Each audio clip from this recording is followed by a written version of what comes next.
On global news, again, Ukraine nuclear plant disconnected from grid. Court in Myanmar sentences ex-politician to 173 years in prison. Asia stocks flip after U.S. Fed says additional rate hikes likely. Over business with Myanmar lender, big banks face scrutiny. Biden says democracy on the ballot as U.S. midterms loom. This and more stories to come. Ukraine's Zaporizhzhia nuclear plant has been disconnected from the power grid after Russian bombing destroyed the remaining high-voltage lines, leaving it with just diesel generators, Ukraine nuclear firm Energy-Atom said. The United Nations Security Council devastatingly rejected Russia's effort to establish a commission to investigate its claims that Ukraine and the United States are carrying out military biological activities. 6 grain ships left Ukraine's ports a day after Russia rejoined a deal to permit export through the Black Sea, Turkey's defense minister said. After the resumption of the grain initiative, 6 ships have left Ukrainian ports, Defense Minister Halusi Akar said, according to reports. Ukraine's infrastructure ministry said the number of vessels was 7 and were headed towards European and Asian countries loaded with 290,000 tons of food products. Turkey and the United Nations, who brokered the July deal, engaged in strong diplomacy to save the agreement designed to reduce woeful crisis caused by the Russian war in Ukraine. A court in military-ruled Myanmar has handed a 148-year prison sentence to a former parliamentarian from the toppled National League for Democracy (NLD) party, adding to a preceding conviction which will now see Win Myint Liang, 52, spent a total of 173 years in prison. On Monday, the sentence, which was handed down to Win Myint Liang after his conviction on terrorism charges, appeared to be the lengthiest jail term given to any member of Aung San Suu Kyi's government and NLD party since the military seized power in February 2021. The court in Magwe district, located about 480 kilometers, 300 miles north of the commercial city Yangon, on Monday found Win Myint Liang guilty of 8 offenses under the Counter-Terrorism Act and sentenced him to 148 years, according to reports. He had already been convicted in March, April, and June of 5 offenses, involving incitement and terrorism, for which he received sentences totaling 25 years, the person said. Some of the incidents of which he was convicted most recently took place while he was already in prison, the person added. Political trials in Myanmar are traditionally closed to the public, so the evidence used to convict suspects is not known. Long-term prisoners in Magwa prison, including Win Myint Liang, are kept in shackles, a person with knowledge of the prison said. Myanmar's military rulers executed 4 political activists in July who were convicted on terrorism charges and anti-coup activities. Aung San Suu Kyi, who was arrested on the day the army seized power, has been sentenced to 26 years in prison on charges her supporters say were fabricated to discredit her and stop her from running in elections. On economy, Asian stock markets have flipped after the United States Federal Reserve added to recession fears by saying it was not finished raising the country's interest rates to cool inflation. Hong Kong's benchmark lost 3.1% on Thursday, while Shanghai, Seoul, and Sydney also followed Wall Street lower after the Fed raised major rate to the highest level in 15 years. Oil prices fell while the euro stayed below 99 cents. Wall Street's benchmark S&P 500 index plunged 2.5% after the Fed raised its short-term lending rates by 0.75% points, 3 times its usual margin for the 4th time this year. Fed Chair Jerome Powell reinforced prospects of more rate hikes, saying we have a way to go. He said it will be very premature to consider pausing. Recession risks are rising, but that is the price the Fed is prepared to pay to get inflation under control, said James Knightley, Padraki Garvey, and Chris Turner of ING in a report. The Fed and central banks in Europe and Asia have raised rates aggressively this year to stop inflation, which is running at multi-decade highs. Investors worry that might tip the world economy into recession. Consumer prices in the U.S. rose 6.2% over a year in September, the same as the previous month. But core inflation, which excludes volatile food and energy prices, to give a clearer picture of the trend, accelerated to 5.1% from August 4.9%. Investors hope signs housing sales and other activity are weakening might encourage Fed officials to ease rate hike plans. But the latest data, especially in hiring, are relatively strong, a sign the Fed might stay aggressive. The U.S. government is due to release unemployment data Thursday and a report on the broader jobs market on Friday. Still on the economy, according to an advocacy group and leaked documents, big banks, including Australia's ANZ, have continued to do business with the bank owned by Myanmar's military administration in spite of its bloody crackdown on anti-coup protests. Australia and New Zealand ANZ, one of Australia's big four banks, were used by Hong Kong-based insurer AIA to transfer funds to Inwa Bank, which is owned by military conglomerate Myanmar Economic Corporation (MEC). In August and September 2021, Justice for Myanmar said, citing leaked bank documents. According to the activist group's report released on Wednesday, Malaysian company Edotco, which leases towards the Myanmar mobile operator Meta, also used ANZ to carry out transactions with Inwa bank accounts in April and June 2021. Singapore's UOB, one of Southeast Asia's biggest banks, facilitated transactions between a Chinese shipping firm and MEC in June and July last year. The Singaporean lender also used for transactions between Myanmar-based Limitaya, a supplier of powdered milk, and a member of its executives. Meanwhile, BIDV, a lender jointly owned by the State Bank of Vietnam and South Korea's Kep Hana Bank, carried out at least 18 transactions with Telecom International Myanmar, which is part owned by MEC, according to Justice for Myanmar. The leaked Inwa Bank documents were obtained and published online by Distributed Denial of Secrets, a self-described transparency collective that regularly releases information hacked from governments and businesses. The ANZ spokesperson said the bank was observing the situation in Myanmar closely. A UOB spokesperson said the bank will not comment on individual client relationships but will implement enhanced due diligence on client relationships and transactions involving Myanmar where applicable. Inwa Bank has played an important role in Myanmar's military-owned corporations being able to maintain access to the international banking system amid United States sanctions, according to a 2019 independent fact-finding mission by the United Nations Human Rights Council. While the European Union, United Kingdom and US have imposed sanctions on MEC over the 2021 military coup, leading economies such as Australia, Japan, Singapore and South Korea have not taken action against the conglomerate. On politics, with days to go before elections close to the United States critical midterm elections, President Joe Biden has warned that democracy itself is at risk from lies and violence. After weeks of encouraging talk about the country's economy and the cost of living, Biden turned to a darker, more crucial message on Wednesday, declaring that the U.S. system of governance was under threat from former President Donald Trump's election-denying lies and violence Biden said they had inspired.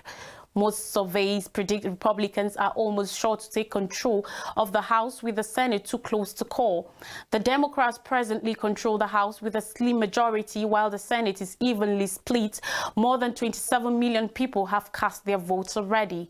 Biden, speaking to the Democratic National Committee at Washington, D.C.'s Union Station, said threats by some Republican candidates to refuse to accept the results from November 8th elections if they lose was a threat to democracy. Trump did not accept the outcome of the 2020 election, and his supporters launched an assault on the U.S. Capitol on January 6th last year as Congress was due to certify the results. Pointing in specific to the last week's hammer attack on House Speaker Nancy Pelosi's husband, Biden said Trump's false claims about a stolen election had fueled the dangerous rise of political violence and voter intimidation over the past 2 years. On more stories, North Korea fires alleged intercontinental ballistic missile. North Korea has fired a series of missiles, including a failed alleged intercontinental ballistic missile ICBM that forced the Japanese government to issue evacuation alerts in the northern and central parts of the country. On Thursday, the launches are the newest in a series of North Korean weapon tests in recent months that have raised tensions in the region. They come a day after Pyongyang fired over 20 missiles, the most in a single day, including one that landed off South Korea's coast for the first time and provoked Seoul to fire air-to-ground missiles in response. Despite an initial government warning that a missile had overflown Japan, Tokyo later said this was incorrect. Earlier in the morning, the office of Prime Minister Fumio Kishida had issued warnings to residents in the northern and central regions of Miyagi, Yamagata and Niigata, instructing them to take shelter inside from buildings or underground. Bullet train services in those regions were temporarily suspended following the missile alert before resuming shortly. Kishida, who said the first missile launch may have been in ICBM, condemned North Korea's tests and said officials were analyzing the details of the weapons. The United States said the launch was a clear breach of United Nations resolutions. In Africa, Adesina Akufo-Addo others pitch African opportunities to global investors.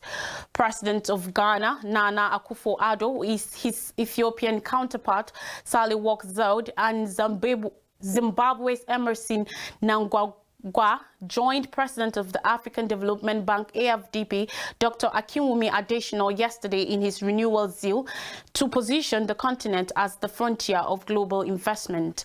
Others on the presidential call included Vice President of Cote d'Ivoire, his Tanzanian and Liberian colleagues Philippe Mpango and Joel Taylor, and Prime Ministers of Cape Verde and Cote d'Ivoire, Dr. Jose Ulisses Correa E. Silva and Patrick Aki.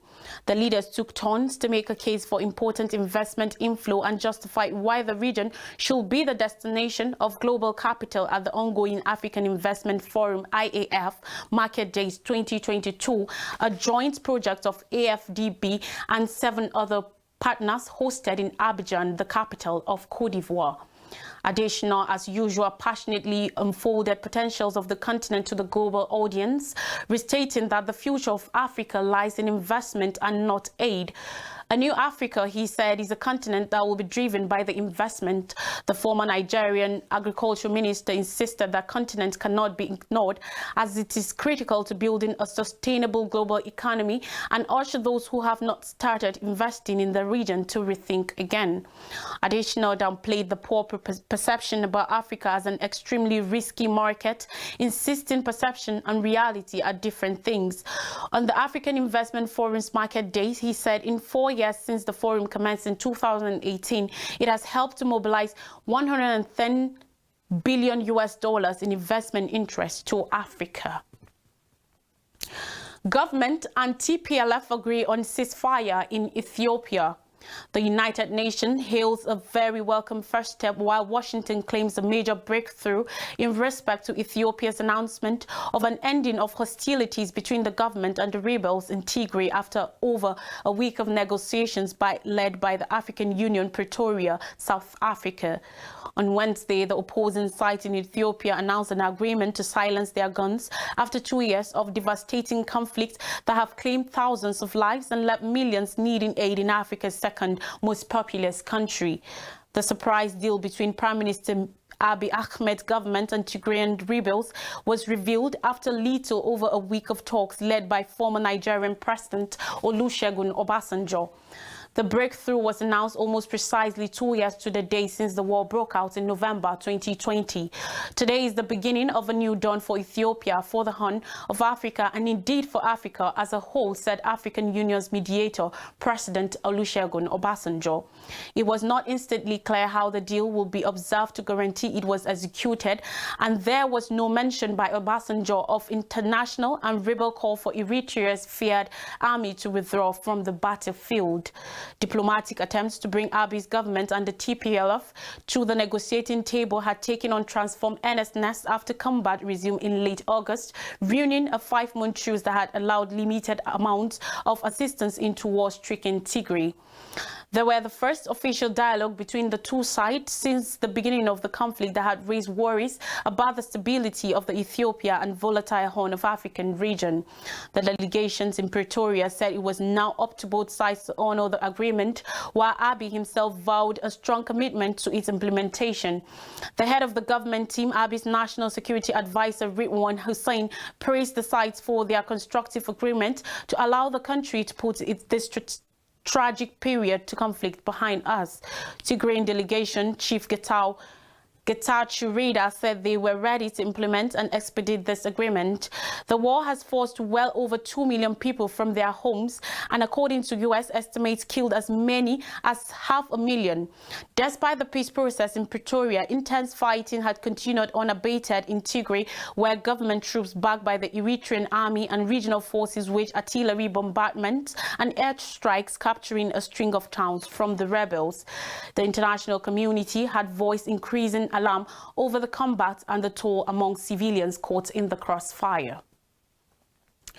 Lastly, on global news, Democratic Republic of Congo, M23 rebel push fierce residents of Goma. Residents in Goma, a city in the Eastern Democratic Republic of Congo with more than 1 million inhabitants, are becoming increasingly afraid as the M23 rebels March 23 movement approach from the north, causing economic activity to grind to a halt as fear and uncertainty spread. Citizens of the city of Goma in the Republic of Congo expressed their concerns regarding the progressions of dozens of armed groups whose recent advances in the east have revived all animosities and led to a surge in tensions with Rwanda. Last week, the rebels, who some believe are being supported by Rwanda, seized the residential areas of Kiwanja and Rushuru Center, located 70 kilometers from Goma, as fighting continues in Rugari, a village located 40 kilometers from the city. Kenya's President William Ruto announced Wednesday that Nairobi was deploying troops to Eastern Democratic Republic of Congo in a joint regional operation against the rebel offensive.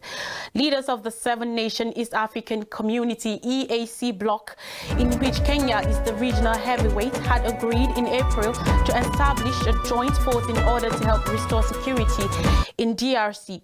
So far, these efforts have not been fructuous. Speaking at a ceremony in Nairobi to flag off the deployment, Ruto declared that the troops were on a mission to protect humanity.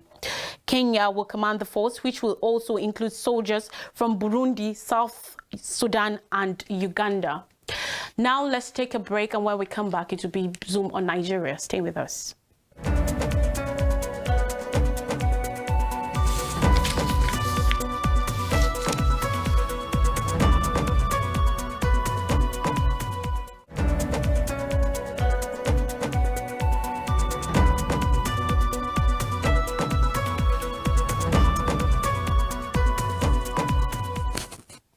Welcome back to Zoom on Nigeria. We begin with World Health Organization issues warning to circulation of 8 tainted baby syrup. World Health Organization, who has raised the alarm over circulation of 8 substandard and polluted baby syrup products. The new medical product alert refers to products identified in the WHO region of Southeast Asia. According to medical report alert N7/2022, substandard contaminated pediatric liquid dosage medicines released yesterday by World Health Organization. These products were identified in Indonesia and publicly reported by the National Regulatory Authority, Badan POM, on October 20th and 30th, 2022. Substandard medical products are products that fail to meet either their quality standards or specifications are therefore out of specification. The 8 products are Temorexin syrup, Florin DMP syrup, Unibaby cough syrup, Unibaby Denam paracetamol drops, Unibaby Denam paracetamol syrup, paracetamol drops, paracetamol syrup mints, and Vipcol syrup. World Health Organization said these products contain unacceptable amounts of ethylene glycol and or diethylene glycol as contaminants. This has been confirmed through laboratory analysis of samples by authorities in Indonesia. Meanwhile, these medical alerts may be connected to that issued on October 9th by 2022 by the National Agency for Food and Drugs Administration and Control, NAFDAC, notifying healthcare providers and the public of death of 66 children in the Gambia following the use of 4 substandard cough syrups. NAFDAC, in a statement, said the 4 products are promethazine oral solution, Covex Malin baby cough syrup, Macof baby cough syrup, and Maghrib N cold syrup.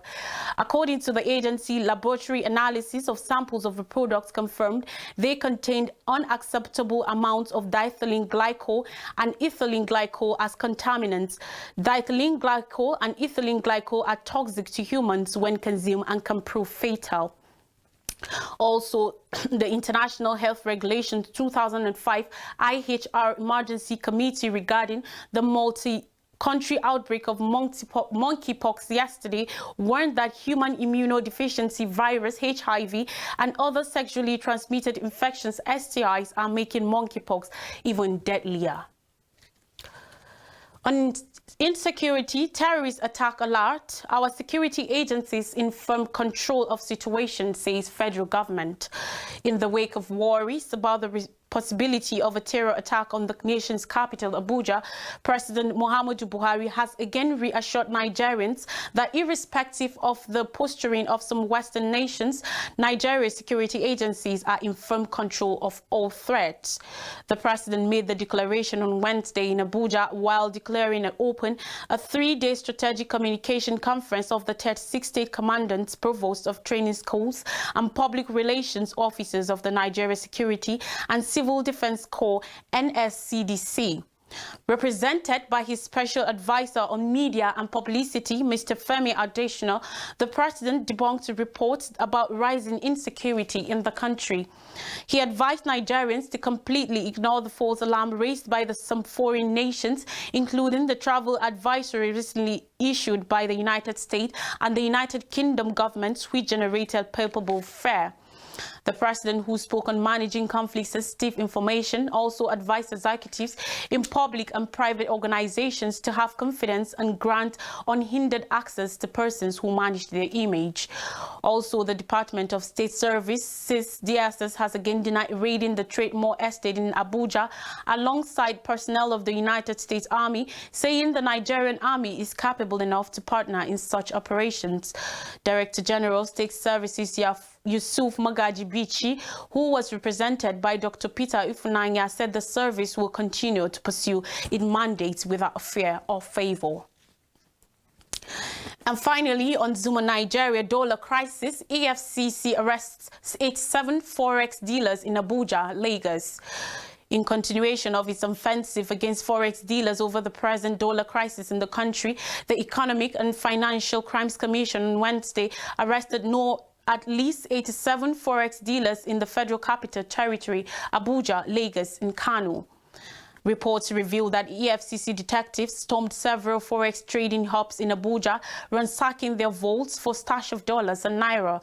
The operatives later arrested no fewer than 25 legal and illegal forex dealers in addition to the 40 arrested on Tuesday during a raid of the Zone 4 Wuse offices of the Association of Bureau de Change Operators, bringing the number of arrests in the Federal Capital Territory to 65. During the operation, the EFCC personnel were said to have seized the phones of those that were arrested. On Wednesday, the Anti-Graft Agency also nabbed about 14 forex dealers in Lagos, while 8 others were picked up at the famous Bureau de Change market located in Wapa in Kano metropolis. The development came barely 24 hours after operatives of the Anti-Graft Commission arrested the Kogi State House of Assembly candidate of the new Nigeria People's Party, Ismaila Utamei, with 325 million naira and $140,500 cash. In Lagos, EFCC detectives swooped on forex dealers on Board Street in Lagos Island, as well as some BDC outlets in other parts of the state. Though no reason had been given for the raids, the EFCC operation, it was gathered, was aimed at tracking illicit funds from terrorists, bandits, and politicians who might want to convert their stash in a desperate move to beat the redesign of the naira announced by the Central Bank of Nigeria. The new Naira notes, which will replace higher denominations, will be released on September 15th. To refresh our memories, again, Ukraine nuclear plant disconnected from grid. Court in Myanmar sentences ex-politician to 173 years in prison. Asian stocks flip after U.S. Fed says additional rate hikes likely. Over business with Myanmar lender, big banks face scrutiny, and the United States Biden says democracy on the ballot as U.S. midterms looms. And that's all for the news. Remember, your boast becomes a prophecy of a future failure. The higher you lift up yourself in pride, the harder you will fall in disgrace. Be humble. Thanks for watching. I am Lois Turaki. Have a nice day.